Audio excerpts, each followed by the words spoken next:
السلام علیکم ورحمۃ اللہ وبرکاتہ۔ بسم اللہ الرحمن الرحیم۔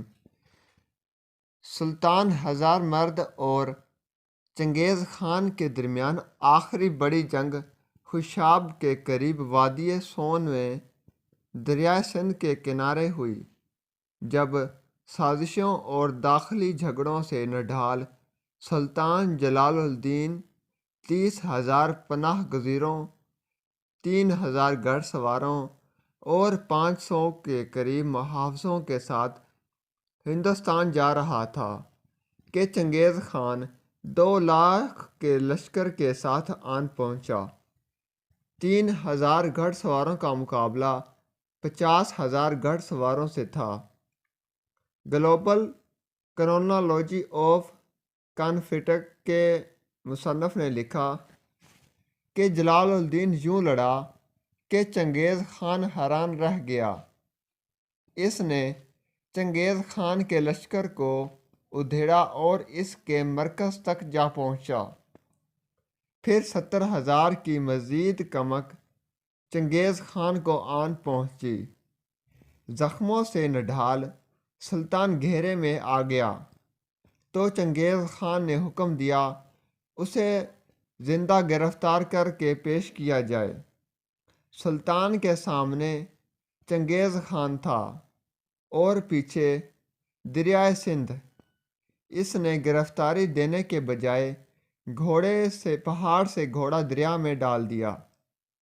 یہ نسیم حجازی کی نہیں بلکہ میجر روایتی کی روایت ہے کہ چنگیز خان کو اس کے تعاقب میں گھوڑا دریا میں ڈالنے کی ہمت ہی نہ ہو سکی۔ وہ حیران کھڑا زخمی سلطان کو دیکھتا رہا۔ اسے یقین نہیں آ رہا تھا کہ کوئی یوں بھی کر سکتا ہے۔ پھر اس نے اپنی فوج کے سالاروں کو بلا کر کہا کہ اس شخص کو دیکھو، اس کی ماں کو اس پر فخر ہونا چاہیے، کیسا بہادر پیدا کیا ہے۔ لیکن یہی وہ وقت تھا جب سلطان کی ماں وہیں پاس کہیں دریا میں ڈوب کر مر رہی تھی۔ یہ واقعہ ازبک، فارسی اور ترک لوک داستانوں کا حصہ ہے اور اس کی منظر کشی بھی کی گئی ہے۔ یہ جگہ گھوڑا طرف کے نام سے مشہور ہے۔ لوگ دیکھتے ہیں اور یقین نہیں کرتے کہ کوئی یہاں سے پہاڑ سے سیدھا نیچی دریا میں گھوڑا ڈال سکتا ہے۔